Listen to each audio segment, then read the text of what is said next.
विद्यार्थी मित्रों, હું છું સુધીર ગામવા। આજે આપણે ધોરણ 11 ફિઝિક્સમાં પ્રકરણ નંબર 7 શરૂ કરવા જઈ રહ્યા છીએ। પ્રકરણ નંબર 7 કણોના તંત્રનો અને ચાક ગતિ, કણોનું તંત્ર અને ચાક ગતિ આ નામનું ચેપ્ટર વિશે આપણે અભ્યાસ કરવાના છીએ। તો આ ચેપ્ટરમાં શું છે, આ ચેપ્ટરની કેમ જરૂર પડી, કણોના તંત્રની કેમ જરૂર પડી અને ચાક ગતિની અલગથી અભ્યાસ કરવાની કેમ જરૂર પડી। આપણે આગળ ગતિ વિશેનો ઘણો બધો અભ્યાસ કર્યો ભાઈ, સુરેખપથ પર ગતિ, સમતલમાં ગતિ, ત્રિપરિમાણમાં ગતિ, એ સિવાય ગતિના નિયમો વિશેનો પણ આપણે અભ્યાસ કર્યો છે। તો ચાક ગતિની અલગથી અભ્યાસ કરવાની જરૂર કેમ પડી એનો પણ આપણે અભ્યાસ કરવાના છીએ। તો શરૂઆત કરીએ પ્રસ્તાવના 7.1 પ્રસ્તાવનાથી શરૂઆત કરીએ। તો તમને ખબર છે આપણે આગળ જે સુરેખ પથ પર ગતિનો અભ્યાસ કર્યો કે સમતલમાં ગતિનો અભ્યાસ કર્યો, એમાં એક કણ વિશેની જ વાત કરતા હતા, એક કણની ગતિનો જ આપણે અભ્યાસ કરતા હતા। પણ આપણે તો સાહેબ ટ્રેનની ગતિનો અભ્યાસ કરતા હતા, બોલની ગતિનો અભ્યાસ કરતા હતા, કારની ગતિનો અભ્યાસ કરતા હતા। તો એ સમયે કાર, ટ્રેન, બોલ એને આપણે એક કણ તરીકે લેતા હતા। કેમ? તો કે કોઈ પણ ઘન પદાર્થ સુરેખ પથ પર એક સરખા સમયમાં એક સરખું અંતર કાપતો હોય તો આ પદાર્થના બધા કણો એક સરખું અંતર કાપતા હોય એટલે આ પદાર્થને આપણે કણ તરીકે લઈ શકાય। બરાબર, મેં તમને એક્ઝામ્પલ આપ્યું હતું। દાખલા તરીકે અહીંયા કોઈ એક કણ A છે, અહીંયા કણ B છે, અહીંયા કણ C છે। આ ગતિ કરતો કરતો 1 સેકન્ડમાં અહીંયા પહોંચે છે તો A, B અને C, તમને પૂછું કે A કાપેલું અંતર આટલું છે તો B એ કેટલું અંતર કાપ્યું હશે એટલું જ ભાઈ, C એ કેટલું કાપેલું છે એટલું જ। આ ઘન પદાર્થ જે છે એના બધા જ કણોએ એક સરખા સમયમાં એક સરખું અંતર કાપેલું છે તો જે તે સમયે આપણે કણ તરીકે લેતા હતા।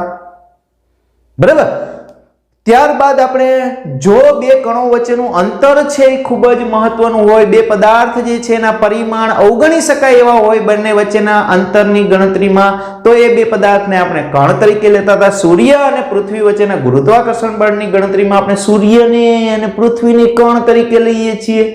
અમદાવાદ અને અહીંયા મોરબી વચ્ચેનું તમને ડિસ્ટન્સ પૂછવામાં આવે 250 કિલોમીટર કીએ તો એ શું બસ સ્ટેન્ડ, બંનેના બસ સ્ટેશનના ડાયમેન્શન એટલે કે પરિમાણ અવગણ્યા હોય એને કણ તરીકે લીધા છે ભાઈ। બરાબર, તો આ રીતે આપણે કણ તરીકે લઈએ છીએ। પરંતુ આપણે ઘણી વખત આવા મોટા પદાર્થ જે છે એ મોટા પદાર્થોની ગતિ સમજવા માટે એ કણનું જે આદર્શ સ્વરૂપ છે એ અપૂરતું છે। કઈ રીતે અપૂરતું છે એની વાત કરીએ તો અહીંયા હું તમને એક દાખલા તરીકે આ દ્રઢ પદાર્થ છે, આ જ એક દ્રઢ પદાર્થ છે, આ દ્રઢ પદાર્થ છે, આ માર્કર તમે જોઈ શકો છો, એને હું ડ્રો કરું છું। આ માર્કરને મેં ડ્રો કરી, અહીંયા હું આ માર્કરને ડ્રો કરું છું। બરાબર, હવે આ માર્કર ડ્રો કરેલી છે આ રીતે।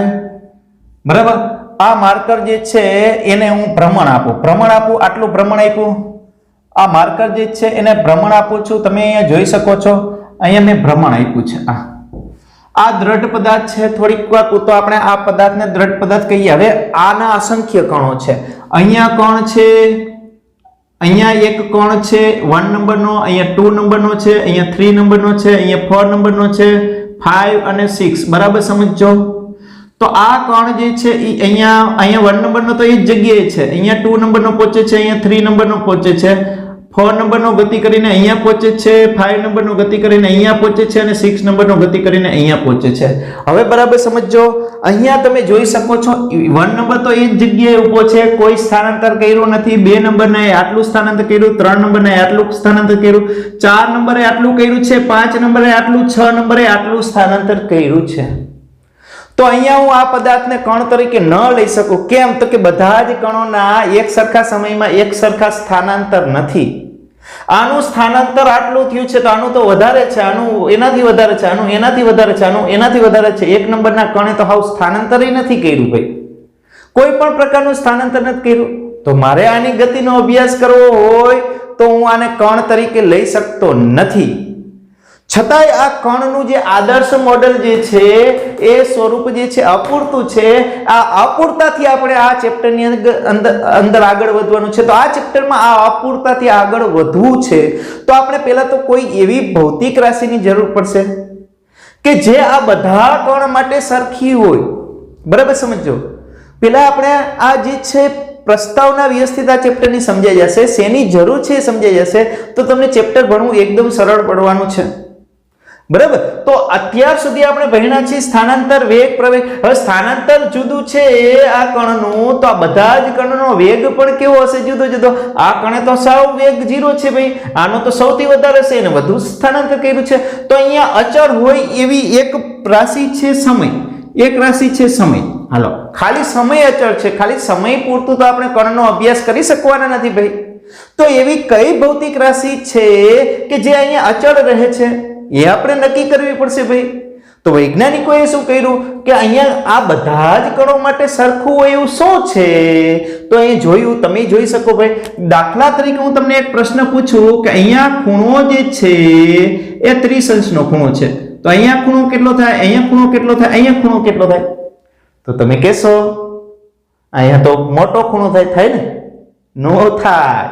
અહીંયા ખૂણો દાખલા તરીકે 30 નો ખૂણો છે, તો અહીંયા પણ 30 નો કહેવાય અને અહીંયા પણ 30 નો જ કહેવાય. 30 30 30 બધી જગ્યાએ ખૂણો કેવો છે? સરખો.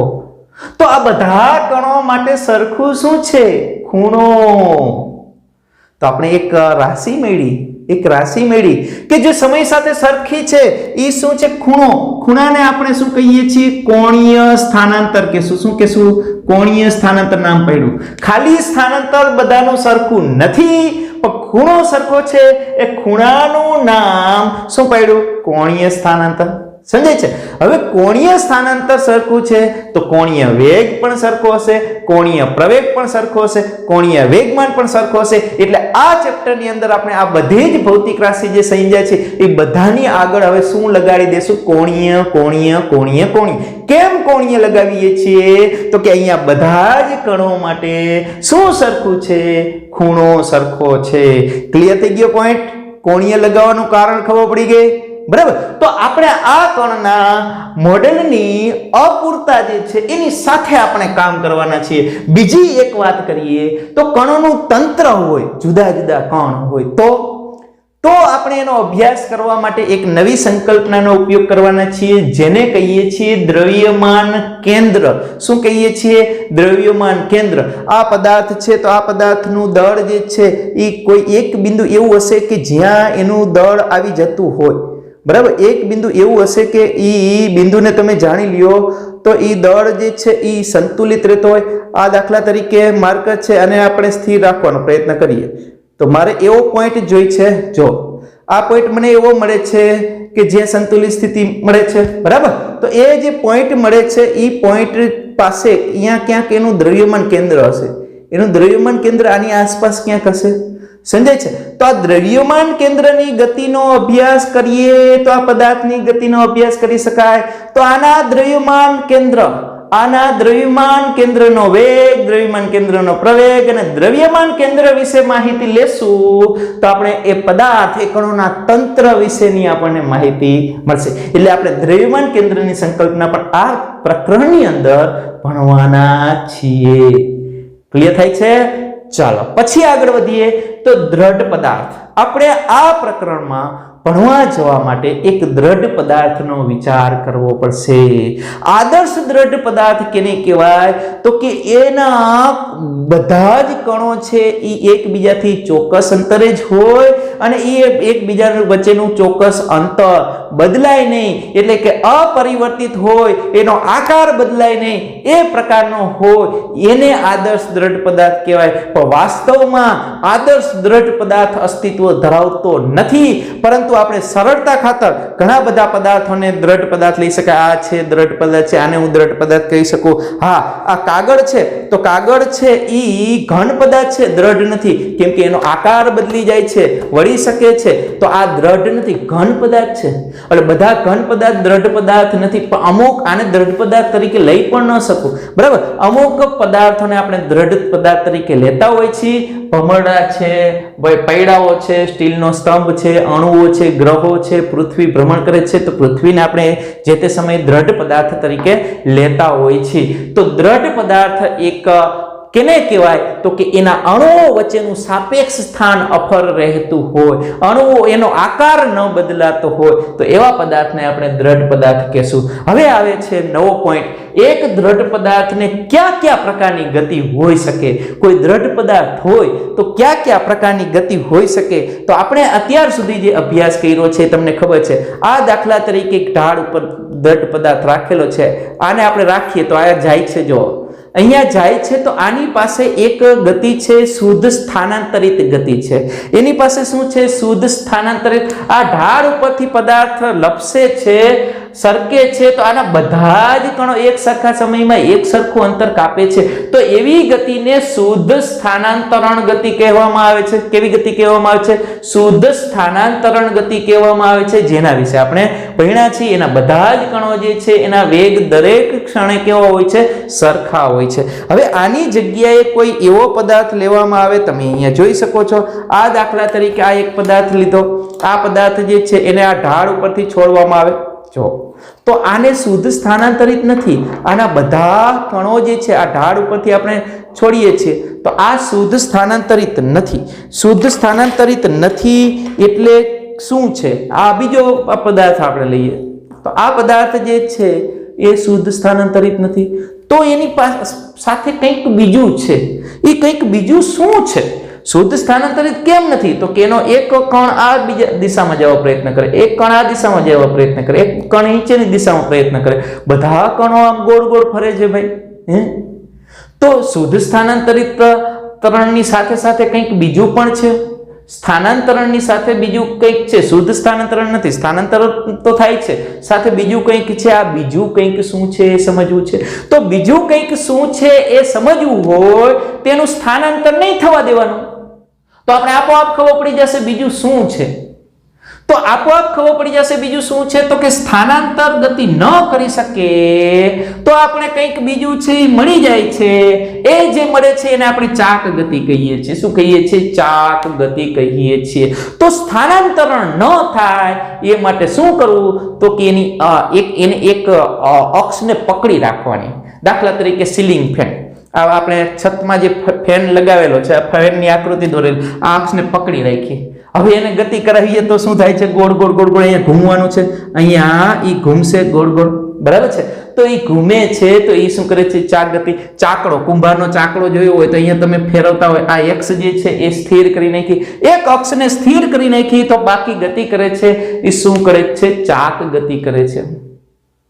તો આ ચાક ગતિને સમજવાના છીએ આપણે આ ચેપ્ટરની અંદર. અને જે અક્ષની આસપાસ, જે અક્ષને અનુલક્ષીને જે ભ્રમણ કરે છે એ અક્ષને આપણે શું કહીએ છીએ? ભ્રમણ અક્ષ કહીએ છીએ. અને આ પ્રકારની ગતિને આપણે શું કહીએ છીએ? ચાક ગતિ કહીએ છીએ. શું કહીએ છીએ? ચાક ગતિ કહીએ છીએ. ચાક ગતિની વ્યાખ્યા આપવી હોય તો આના ઉપરથી પણ આપી શકીએ. કોઈ આ દ્રઢ પદાર્થ છે એના અસંખ્ય કણો છે, એ બધા કણો છે એ ગતિ કરે છે, વર્તુળાકાર ગતિ કરે છે. આ વર્તુળાકાર ગતિ કરતા હોય અને એના વર્તુળોના કેન્દ્રો જે છે એક જ અક્ષ ઉપર છે. આ એક P2 કણ છે, એ એક વર્તુળાકાર ગતિ કરે છે, આ વર્તુળાકાર ગતિ કરે છે, આ વર્તુળાકાર ગતિ કરે છે. બધા કણોના વર્તુળાકાર ગતિ કરતા હોય એના બધા વર્તુળોના કેન્દ્ર છે એ એક અક્ષ ઉપર હોય. તો જે અક્ષને અનુલક્ષીને અને આ જે છે વર્તુળ જે છે એ અક્ષને કેવું હશે? લંબ હશે. લંબ સમતલમાં ગતિ કરતા હોય અને વર્તુળના કેન્દ્રો અક્ષ પર હોય તો આ અક્ષને ભ્રમણ અક્ષ. અને આ પ્રકારની ગતિને આપણે કેવી ગતિ કહેવાના છીએ? ચાક ગતિ કહેવાના છીએ. તો આ પ્રકરણની અંદર આપણે આવી સરસ મજાની ચાક ગતિ વિશે અભ્યાસ કરવાના છીએ. સમજાય છે? તો આ એક પદાર્થ છે, આની તમે આકૃતિ દોરી અને લખાણ પણ લખી શકો. સિમ્પલ છે. આકૃતિમાં દર્શાવ્યા મુજબ કોઈ એક દ્રઢ પદાર્થ છે એ ભ્રમણ કરે છે. એ દ્રઢ પદાર્થના કણો P1, P2 અને P3, આ P2 છે, સમજો, આ P1, P2 અને P3 છે.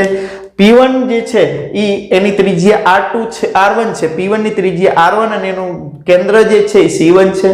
R1 ત્રિજ્યાથી ઈ અક્ષના સમતલને અક્ષનું જે છે અક્ષના લંબ સમતલમાં એ શું કરે છે વર્તુળ આ અક્ષના લંબ સમતલ કહેવાય આ અક્ષ છે એના લંબ સમતલમાં વર્તુળાકાર ગતિ કરે છે p1 r1 ત્રિજ્યાથી p2 કોણ છે એ r2 ત્રિજ્યાથી વર્તુળાકાર ગતિ છે કરે છે અને એનું દ્રવ્યમાન કેન્દ્ર c2 દ્રવ્યમાન કેન્દ્ર નહીં કહીએ એનું કેન્દ્ર c2 કહેશું અને p3 જે છે એ અક્ષ ઉપર જ છે ભાઈ એનું કેન્દ્ર અહીંયા જ છે તો એ ગતિ નથી કરતું તો અક્ષ પરનો બિંદુ જે છે એ સ્થિર છે બરાબર તો આ બધા જ વર્તુળના કેન્દ્રો જે અક્ષ ઉપર છે એ અક્ષનું નામ એ અક્ષને ભ્રમણ અક્ષ કહે છે અને આ પ્રકારની ગતિને શું કહે છે ચાક ગતિ કહે છે ક્લિયર થઈ ગયું હવે અહીંયા ભ્રમણ અક્ષ જે છે એ સ્થિર રાખી પણ ઘણી વખત એ પ્રકારની ગતિ હશે કે ભ્રમણ અક્ષ પણ ગતિ કરતી હોય ભમરડાની ગતિ બરાબર ભમરડાની ગતિ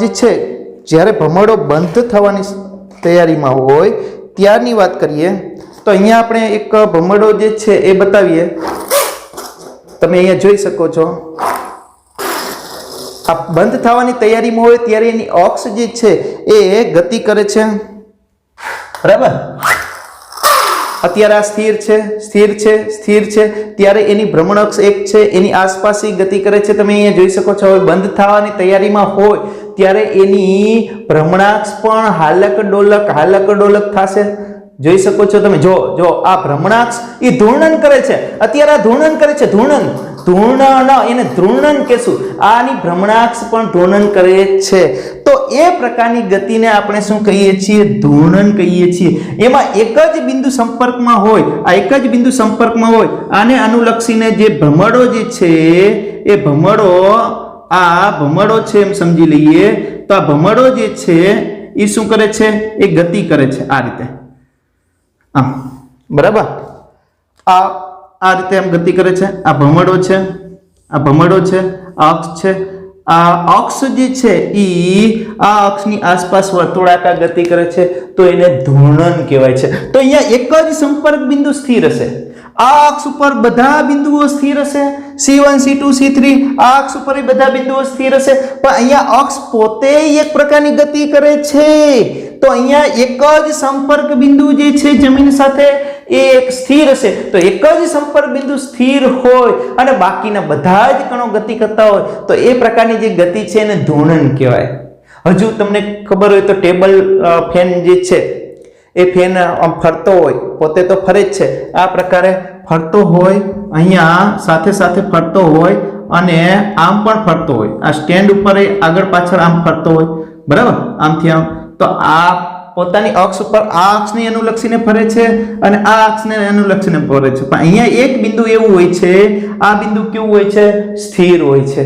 તો એ ફેનમાં પણ આ પ્રકારની ગતિ જોવા મળે છે બરાબર તો એક દ્રઢ પદાર્થની કયા પ્રકારની ગતિ હોય એની આપણે ચર્ચા કરી હજુ એક ગતિ છે એની ચર્ચા કરીએ તો ઘણી વખત પદાર્થ જે છે એ આવી રીતે સ્થાનાંતર સાથે ચાક ગતિ કરતો જતો હોય તો પદાર્થ આ રીતે ગતિ કરતો સ્થાનાંતર તો કરે છે સાથે વચ્ચે ચાક ગતિ કરતો જતો હોય આ રીતે તો એવી ગતિને મિશ્ર પ્રકારની ગતિ કહેવામાં આવે છે કેવી ગતિ કહેવામાં આવે છે મિશ્ર પ્રકારની ગતિ કહેવામાં આવે છે એક બિંદુ જે છે એ સ્થિર રહેતું હોય નામ ગતિ કરતો હોય તો એ સ્થાનાંતરિત ગતિ છે પણ આ સ્થિર બિંદુ વચ્ચે એક બિંદુ સ્થિર છે પરંતુ ઉપરના અને નીચેના બિંદુઓ જે છે કણો છે એ ચાક ગતિ કરતા સાથે રેખીય ગતિ કરતા હોય તો આવી ગતિમાં એનું દ્રવ્યમાન કેન્દ્ર જે છે એ પોતાનો ગતિપથ જાળવી રાખતો હોય એમ કહી શકાય તો એ દ્રવ્યમાન કેન્દ્ર પોતાનો ગતિપથ જાળવી રાખતો હોય તો એ પ્રકારના પદાર્થની ગતિનો અભ્યાસ કરવા માટે આપણે દ્રવ્યમાન કેન્દ્રને ઉપયોગમાં લઈ શકીએ તો આપણે નેક્સ્ટ વિડીયોમાં દ્રવ્યમાન કેન્દ્રના સ્થાન સદિશ વિશે ચર્ચા કરીશું દ્રવ્યમાન કેન્દ્રના વેગ દ્રવ્યમાન કેન્દ્રના પ્રવેગ અને એનો ન્યૂટનની ગતિના બીજા